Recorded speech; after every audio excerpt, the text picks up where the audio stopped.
Ladies and gentlemen, welcome to the show. Monday, April 8th, 2019. Sports talk show. Say what you need to say. Hope everybody had a great Monday. Mondays usually are kind of hectic for people, but hey, got to do what you got to do. And we're looking forward to that Hump Day Wednesday and also the weekend, which starts on Friday for everybody. But, today we're going to have a few topics. I know everybody kind of tired of talking about some of these things, but they always in the news, ladies and gentlemen. We're going to have a little bit of NFL news, even though the NFL season is over. We're also going to talk about a little NBA news, which is about to be ending, and we're going to end it tonight with the big game tonight on television, the Final Four championship between Virginia and Texas Tech. But right now, we got a caller on the line that's going to give us his thoughts. He's going to say what he needs to say. We're going to keep it clean, but he's going to give us his thoughts about what's going on in the sports world today. We got Mr. Kelly Fields out of Dacula, Georgia. Mr. Fields, are you with us? Hey, yeah, what's going on? How you doing, sir? You doing all right? Doing well. Great. Glad to be on the show. Hey, man, I'm glad you called in, man, because we've had some great conversations on the previous shows with people, and I want you to say what you need to say. Let's keep it clean, but hey, relax, let it all out, and say what you need to say about these topics tonight. I know you're going to do pretty well tonight, but we got 3 topics that we're going to discuss tonight. We're going to talk a little bit about the NFL. We're going to talk about the NBA. We're going to talk about that Final Four championship game that's tonight. But first, we're going to start off with the NFL team that's always in the news, man. And you probably already know who I'm talking about, don't you? Right. Who you think I'm talking about? Them Pittsburgh Steelers. Yeah.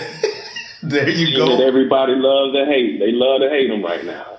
Hey, man, they do love to hate them, but hey, when you always in the news for things, then guess what? You gonna be talked about, and that's what we're gonna talk about. We're gonna kick it off. Yeah. They said that head coach Mike Tomlin is in the hot seat for this coming up year. What do you think is gonna happen to Coach Tomlin in your own words?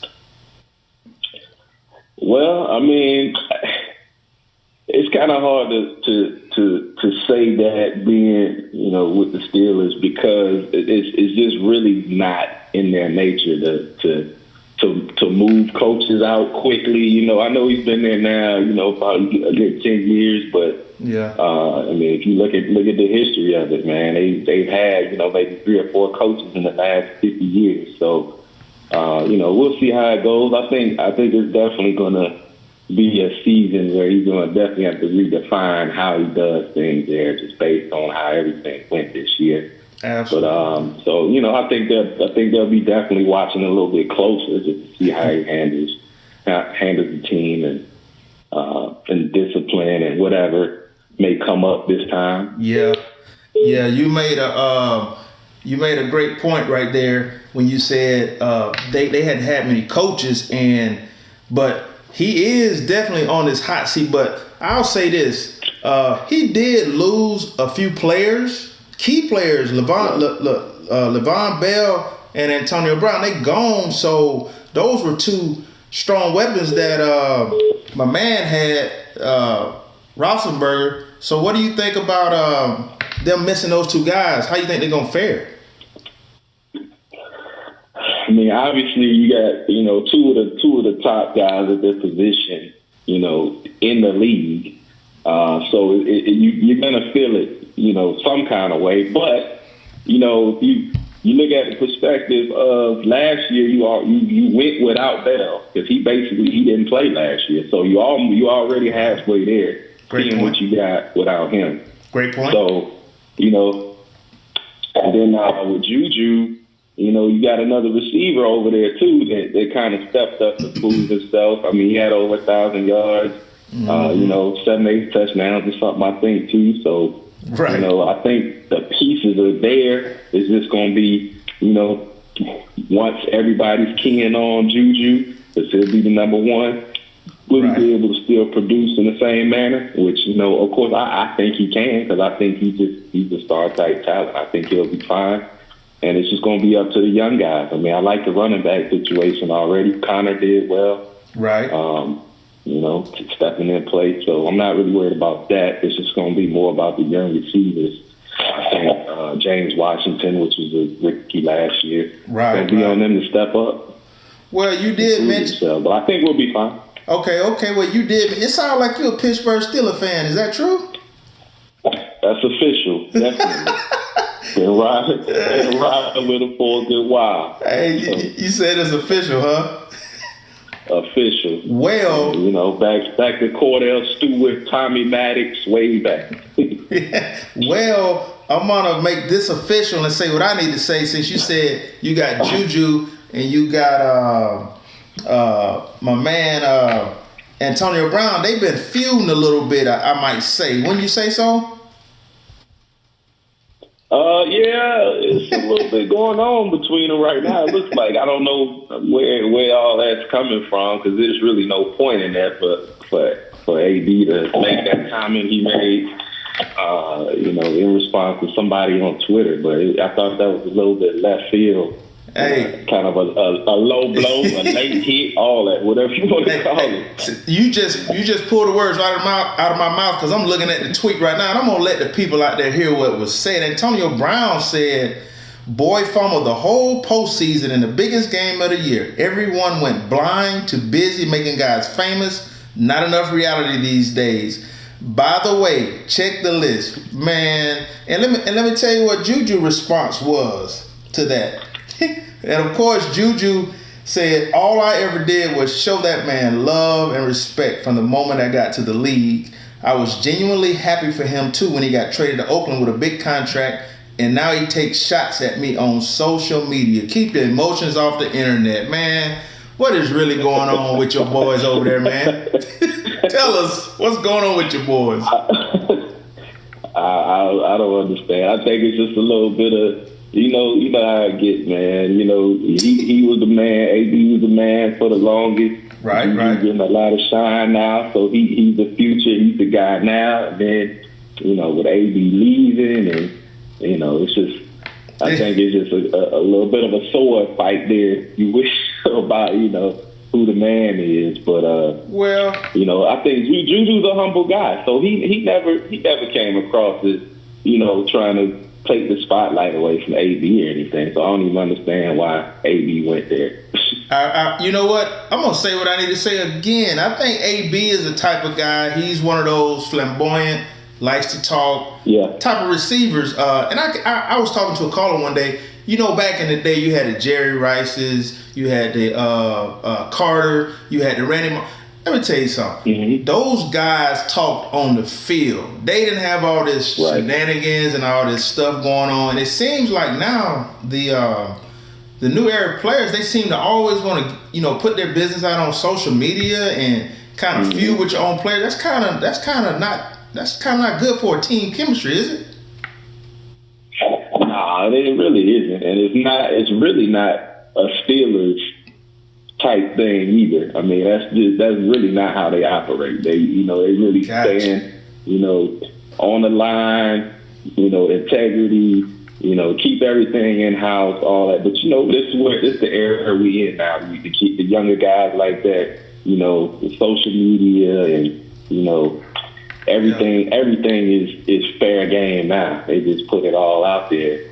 But that's the difference in going back. When we were watching those guys coming up, they went out and showed you on the field. Absolutely. It didn't have to be all that talk. They talked on the field. They didn't do all this talking in the locker room and outside and stuff. But you know what? You did say those guys said they were the man. But I tell you what, Antonio Brown, he's the man now because he signed a nice deal with the Oakland Raiders.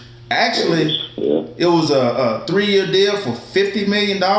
And if he had stayed in Pittsburgh, Brown's contract called for him to be paid $38 million over the next 3 seasons with none of that money guaranteed. But Brown is getting $11 million more from the Raiders, and $30 million of that is guaranteed. Hey man, how much money do you need to live off of? I don't know. So don't get me wrong. He got plenty. He got plenty. Now, do you think that was a good move? Because actually, Oakland did send a 3rd and a 5th round picks to the Steelers in exchange for this 4-time All-Pro, Pro Bowler. So you think that was a good move by the Raiders? Oh, I mean, I can't even lie on that part.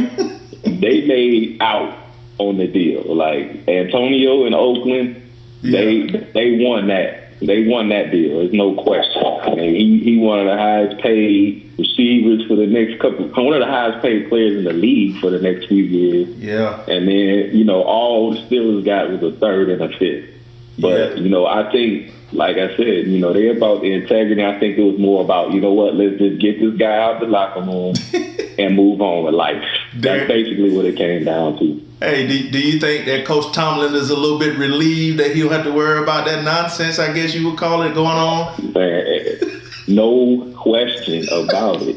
Hey, what do you think? What do you think Big Ben is thinking right about now? In your words.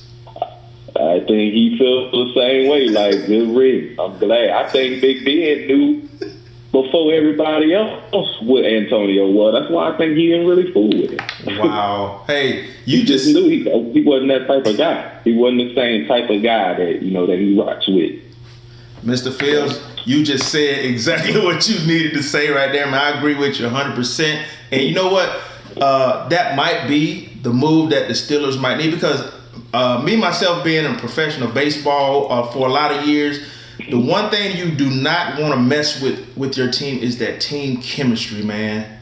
And right. If you mess that team chemistry up, it entails a long season. I appreciate your comments on that, but we're gonna move on to the next comment and to the next topic tonight. We're gonna go to the NBA. The NBA season.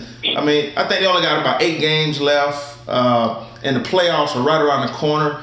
And you got the Eastern Conference and the Western Conference, and in the Western Conference, you got the boys, Oklahoma City. You got the big boys, Golden State and the Rockets. In the Eastern Conference, you got Boston, the Pacers, the Sixers, the Heat, Raptors, and Magic. Man, what do you think is going to be the results of this playoff, and who you think going to get to the NBA Finals this year? In your words. Man, I've been wrestling with the NBA for the last few years. That's how everything goes, with players wanting to go play with their buddies and all that.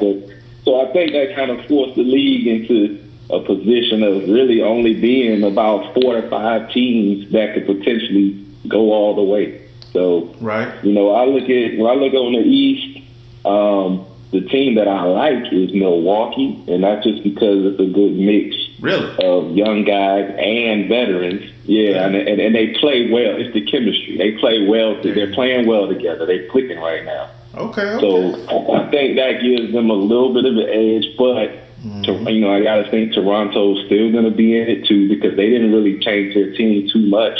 They picked up Kawhi, which is a super bonus, and like I said, they got a good mixture of vets and youth too. And then I think it's going to be them top 4 over there. It's going to just pretty much between them, Boston, Philly, Toronto, Milwaukee. I think Philly's a little short, just because of they got the talent. I just don't think they figured out how to put it together, enough to be consistent and go win a series, when it comes down to the wire. I think you're correct on that, man. They still are young at heart, and they don't know how to close it out. And you're exactly right. A lot of these teams we're talking about, the powerhouse teams, they know how to close games out, because you can hang with somebody in the game, but when them last 9-8 minutes hit on that board, when you bring the hammer, that's when you knock them out. And you're right.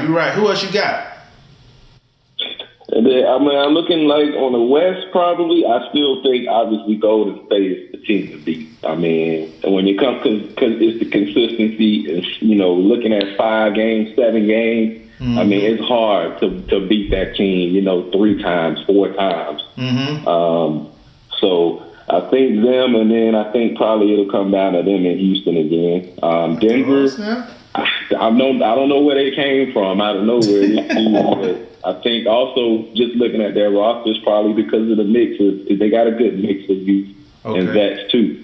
But I don't think I don't see them beating the Golden State or Houston in the series. So I think it's going to come down either like Golden State, Houston, and then like Milwaukee or Toronto or Boston, something like that for the finals. Okay, I hear you, Mr. Fields. But guess what? You still haven't given me your two teams that are going to be in the finals. Final pick? Yes. I'm gonna go Golden State, and we'll ride with Milwaukee. All right then. So that's your top two. I mean, that's an obvious choice. They're the top two teams, but I like the way that they're playing. You know, I like Golden State because their chance, they know how to get it done, and I think Milwaukee's a hot team. Well, you heard it from the mouth of Mr. Kelly Fields out of Dacula, Georgia, ladies and gentlemen. He said a Milwaukee Bucks against the Golden State Warriors. So we're gonna put that on the side on the side burner for now. But that's a good two teams to pick right there. But you know, I gotta throw this in this NBA discussion, man. Which this guy, you know who I'm talking about, and what team. They always are gonna be in the limelight because they are Hollywood, and I am speaking of LeBron and the Lakers, and LeBron not making the playoffs since 2005, man. You know what? LeBron missed 18 games, and they had a bunch of key injuries, man, with Ingram out, Kuzma, Hart, and Ball. So let me ask you, since you didn't even bring their name up for even later on, let me ask you, hey, what you think happened with the Lakers this year? You think it was just a meltdown? You think it was the coaching? You think it was just the injuries? What do you think was the main issue with the Lakers this year? I think it was all of the above. I mean, I think the coaching, I think the young guys, I think the guys getting injured, and definitely LeBron, once he went down, he pretty much wrap it up and throw it away. But I think one of the big things with them, even if they were all healthy, I mean, I think they would have still struggled. They might have snuck in the 8th spot or something, but I just don't think they had enough veterans to be able to get through a series and go through the playoffs like that. And also, I think the chemistry got kind of messed up because they let all that information come out about trying to get Anthony Davis and what players was on the block and all that stuff. Like, if you do all that, man, you splitting the team up. Because them guys all say, oh, so he want to throw us all away just for Anthony Davis. Hey, you know what? Right, and then you end up staying on the team with him. How that feel? You know what? Hey, you just took some words out of my mouth because I was going to get to that point next. Hey, man, that was a real locker room stir. Everybody know LeBron has his hand in on a lot of major decisions. He's not the owner. He's not the head coach. But just like Kobe was, LeBron got his hand on a lot of decisions. And I myself agree with you that they probably could have kept that more on the down low. And when they got out like that, you know, your teammates, they're going to look at that like, really? You can't win with us? And like everybody say, when LeBron first went there, everybody was talking about them young guys having to fit around him. You know what I'm saying? And his style of play and how he liked to run the floor. So I think that was part of some of the problem they had too. Now, I'm going to throw this curveball at you, Mr. Fields. As we all know, they've been talking about getting rid of the main coach, right? And possibly getting some key players for next year. And you know who name was brought up? They already did some screenshots of Mr. Kyrie Irving and LeBron getting back together in that purple and gold. Do you think that's a great possibility to happen? Well, I mean, I think in this era, I can't ignore it. I mean, because they're boys. They were cool, you know, and things kind of broke up in Cleveland. But I think, you know, Kyrie went off on his own and recognized the error of his ways. Like, you know what? LeBron was, you know, something special. Yeah. And, you know, you can get rings. So I wouldn't put it past him. I mean, who, you know, the end of the NBA. Yeah. The Lakers.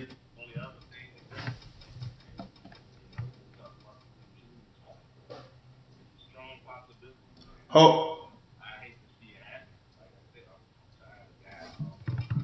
on 1 second, Mr. Fields. Hold on 1 second.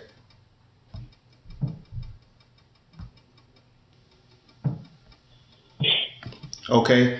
Had a little technical difficulty. We got you back. Go ahead and finish that last statement you were saying.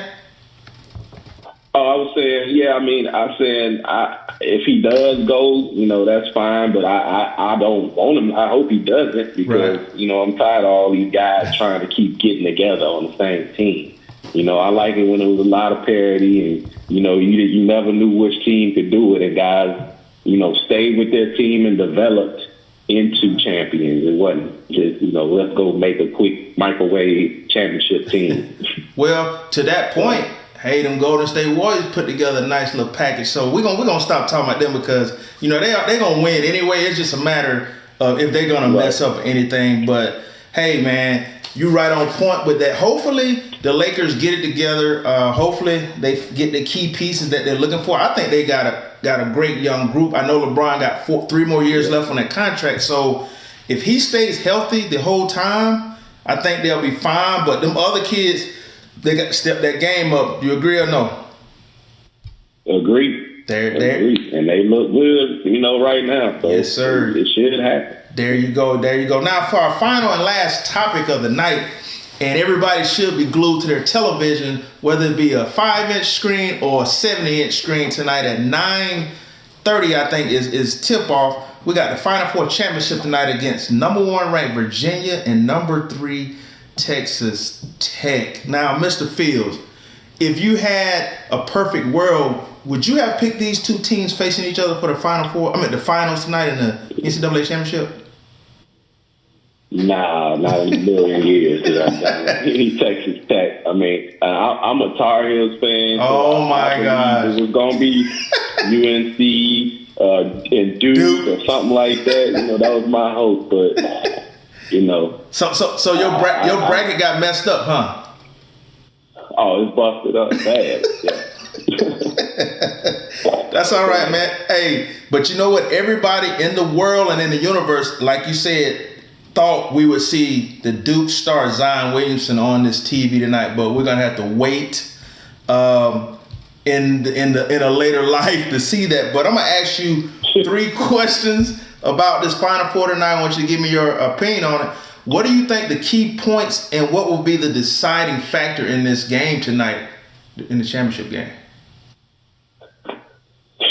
Man, I think really it's going to be what the Texas Tech show up with, because they don't have any big name guys that are I seen the guy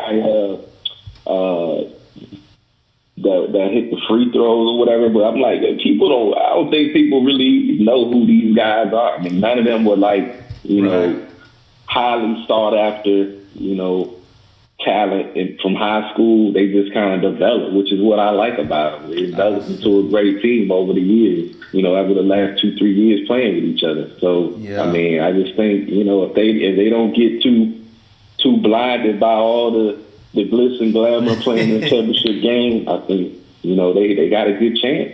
You absolutely. But, Virginia's hungry though, because they were running last year, got put out, I think, the Sweet 16 by some Cinderella. There you go. But so I think they hungry and they showing it. But we'll see what happens, man. Well, I'm pulling. I think I'm torn because I like the underdog, the team that built themselves up. But I used to live in Virginia, so I got a little place in my heart for the Cavs, way back in the corner. I got you. I tell you what now. I want you to answer this question. I know you'll sometimes have the better team on paper and you'll have the better team on the floor. And you just explained to the listeners that, that Texas Tech team, man, they came out of nowhere. They on fire. Hey, they ain't got nothing to lose. So really, all the pressure is on number 1 Virginia because everybody's expecting and putting their wallets down for them to win tonight. So who would you say has the better team? I'm gonna have to go with Virginia on that. You're gonna have some of your friends blocking your calls after tomorrow. I've seen them. I know it being an ACC guy. I've seen them, and they got one of the toughest divisions out there, conferences. Yeah. So and they stayed with it. They stayed in the top 3-4, through the whole season. And that's a tough thing to do when you're dealing with Duke and Carolina and all the other teams, Syracuse and stuff like that. So I can't take that from them. I think they got the edge, but they better not slip. And you know what else too? When you're dealing with championships and playoffs games, whether it's football, basketball, hockey, it doesn't matter the sport. Usually the team that's hot that night usually take the game. Prior records don't mean you can be 82-0 going into the playoffs or to the finals.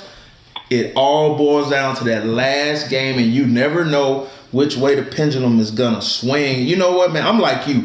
I like to vote for the underdog most of the time, and it should be an exciting game, and I think the team that comes out on fire first is gonna be the team that win that championship tonight. So it's gonna be some sad people tomorrow, and it's gonna be some happy people. I hope you one of the happy ones, since you already told the world that you're going for Virginia, but I'm gonna go for the underdog, number 3 ranked Texas Tech, because like I said, when you don't have nothing to lose, you tend to play out of yourself. Now, and Virginia could be playing in a mode to not to mess up. And once you try not to make mistakes, a lot of times, that could backfire against you. So, Mr. Fields, I really do appreciate you coming on the show, man. Is there anything else you want to tell the listeners out there about this Final Four championship game tonight before you get off the air? Nah, I just say, sit back and enjoy it. It's been an excellent tournament, I think, this year. So I think it's going to end off, just as excellent. I think it's going to be a great game tonight. So just enjoy it. All right, Mr. Fields, we appreciate having you on the show, man. Hopefully I get you back on the show again later, and we will talk to you soon. Have a nice one. All right, appreciate it. Thank you. Yes, sir. Ladies and gentlemen, that was a great show by Mr. Kelly Fields out of Dacula, Georgia, this Monday, April the 8th, 2019. He had some very valid points. We talked about the NFL with the Steelers, what Coach Mike Tomlin got to deal with them losing their 2 horses, but they do have things in place to be able to continue the winning tradition that the Steelers have always had. And in the NBA, we talked about the Western and the Eastern Conference teams that are going to be battling to get to that championship, to win that ring again. And of course, you always got to talk about the Golden State Warriors, because they are a powerhouse. And finally, and tonight, glad I got this in to you guys before the game is starting and over. We got number 1 Virginia facing number 3 Texas Tech in the NCAA championship game tonight at 9:30 p.m. Ladies and gentlemen, don't forget on Facebook, leave your comments. On YouTube, subscribe and hit the notifications button, and make sure that you leave your contact information. My cell is 706-464-0090. My email is Gary, Garey, Ingram at yahoo.com. If you want to be a guest on the show, contact me and I will make it happen. Again, this is Gary Chicken Ingram signing out this Monday, April 8th, from the Sports Talk Show. Say what you need to say, because me and Mr. Fields said what we needed to say tonight. See you next time, people.